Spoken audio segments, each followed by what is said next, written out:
एक बिंदु में आप सबसे मैं चाहता हूँ कि आप लोग स्वयं इस पे चर्चा करें और आत्ममंथन करें, और एक सिविल सोसाइटी के रूप में आप क्या इसमें हमारी मदद कर सकते हैं, ताकि पब्लिक प्रॉपर्टी को कैसे हम बचा के रखें, विधि व्यवस्था को कैसे मजबूत करके रखें, ताकि अन्य लोगों को समस्या ना हो।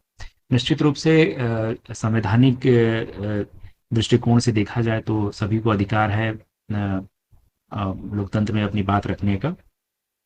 लेकिन जहाँ तक आपके अधिकार हैं वो अच्छी बात है। इस अधिकार को की दिशा में आप कार्य करते हुए अगर किसी अन्य व्यक्ति का अधिकार अगर हानि हो रहा है, तो ये एक बहुत बड़ा प्रश्न है हम सभी के लिए।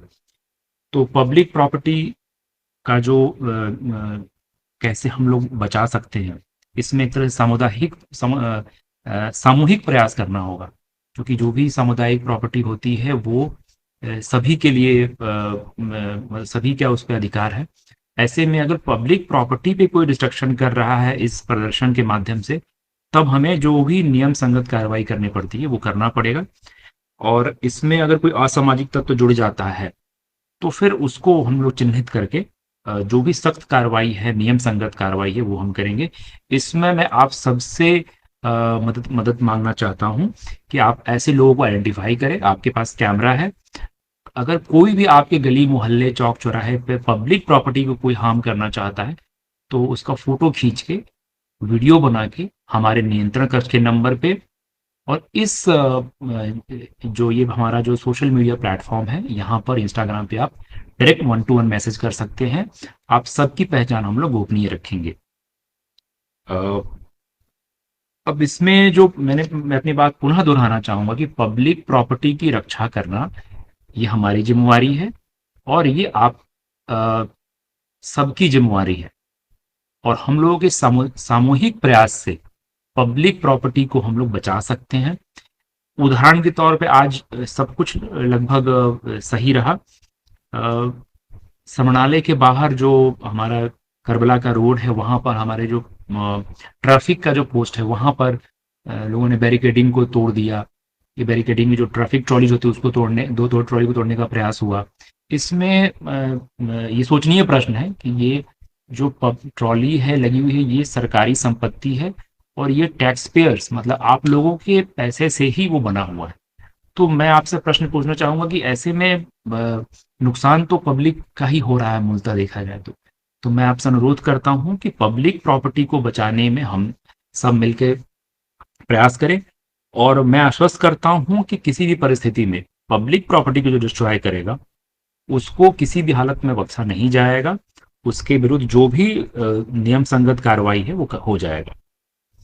और इसी क्रम में जो अगली बात है वह यह है कि कुछ मामलों में जब केसेस होते हैं, जिन लोगों पे भी केस हो, अगर परीक्षार्थी का उसमें नाम आ जाए, जो विद्यार्थी अगर उनका नाम आ जाए, तो लंबे दौर में अगर देखा जाए तो कोर्ट की प्रक्रिया अ, उनको फेस करना पड़ता है।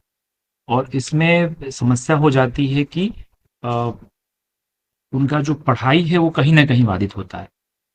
तो ऐसी परिस्थिति ना उत्पन्न हो कि जिसमें कि कोई पब्लिक प्रॉपर्टी को हार्म हो और हमें केस करना पड़े।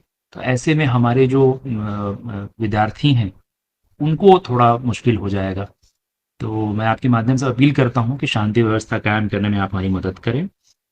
और करियर पर जो दुष्प्रभाव पड़ सकता है उससे हम कैसे बचें। कई एक दफ़ा हम हमारे कार्यालय में लोग मिलने आते हैं और उसमें पुराने केस का जिक्र करके 2-3 साल 5 साल पुराने केसेस को लेके भी लोग दौड़ते रहते हैं। ऐसे में कहीं ना कहीं हमारा परीक्षा जो विद्यार्थी वर्ग है वो कहीं ना कहीं प्रभावित हो जाता है। तो ऐसी स्थिति से हम बचेंगे। अ, जो भी आप डिमांड रखना चाहते हैं उसके लिए आप जो भी लोकतांत्रिक तरीका है उसको अपनाएं। हिंसा का सहारा अगर कोई ले रहा है तो उसमें जो हमारे पास संवैधानिक जो दायित्व है उसका हम लोग पूरा पालन करेंगे, और हिंसा को किसी भी रूप में बर्दाश्त नहीं किया जाएगा। और इसमें मैं विनम्रता के साथ आप सबकी से मदद मांग रहा हूं कि आप ऐसे लोगों को की पहचान बताने में उनकी फोटो और वीडियो बनाकर आप हमें भेज सकते हैं। और एक एक व्यक्ति को चिन्हित करके हम लोग जो भी विधि सम्मत कार्रवाई है उनको न्यायालय में ले जाया जाएगा, और न्यायालय में उनको जवाब देना पड़ेगा। और आप जानते हैं कि ये जो पूरी प्रक्रिया कितना कठिनाई में सामना करना पड़ सकता है ऐसे विद्यार्थियों को। अ, और इसमें जो करियर पे दुष्प्रभाव पड़ेगा वो आप जानते ही हैं। बहुत सारे लोग पैरवी करते हैं कि इनका नाम उस दिन घटनास्थल पर नहीं था और लैब की फोटोग्राफी में वो आ जाता है। ऐसे में दिक्कत हो सकती है। अंत में मैं अपनी बात को पुनः धन्यवाद के साथ समाप्त करना चाहूँगा कि जिन विद्यार्थियों ने शांतिपूर्ण ढंग से आज जो भी धरना प्रदर्शन किया उसके लिए मैं उन्हें बहुत ही विनम्रता के साथ उन्हें धन्यवाद देता हूँ। और आवश्यक है कि आगे अगले जो कल अगर कुछ लोग आते हैं तो उसको भी हम लोग शांतिपूर्ण ढंग से बनाएं। अ, मैं रिपीट करना चाहूँगा कि पब्लिक प्रॉपर्टी किसी की व्यक्तिगत ये नहीं है, वो सभी की सामूहिक जो प्रॉपर्टी है उसको बचाने में हम जितनी मदद कर सके आप मदद करें। और हम लोग प्रयास करेंगे कि इसी शांतिपूर्ण ढंग से कल का जो भी दिन हो।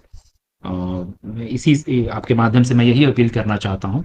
और आप जितने लोग भी जुड़ पाए हैं मैं पुनः आप सबको बहुत ही विनम्रता के साथ आप लोग धन्यवाद देता हूँ कि आप लोग जुड़े। और काफ़ी लेट हो गया और मैं इसके लिए क्षमा चाहूँगा, थोड़ा देर हो गया हमें भी ऑफिस से आने में। मैं पुनः आप लोगों को धन्यवाद देना चाहूँगा और हर आलोचना का स्वागत है। जो भी हम लोग जो भी कमियां रही है उसको हम लोग पूरा करने का प्रयास करें, जो भी हमारा संसाधन है। धीरज सिंह जी, स्टोरी जर्नलिस्ट, मैं पुनः आप सभी को धन्यवाद देना चाहूँगा और पुनः इस अपील के साथ कि हम लोग शांतिपूर्ण ढंग से इस जिले को मुजफ्फरपुर जिले को आगे ले जाएं और शांतिपूर्ण ढंग से इसको ले जाएं। मैं बहुत बहुत धन्यवाद, आप लोग जुड़े, बहुत बहुत धन्यवाद। सब्सक्राइब करें हमारा चैनल प्रकाश न्यूज लाइव और दबाए बेल आइकन हमारे खबर सबसे पहले देखने के लिए।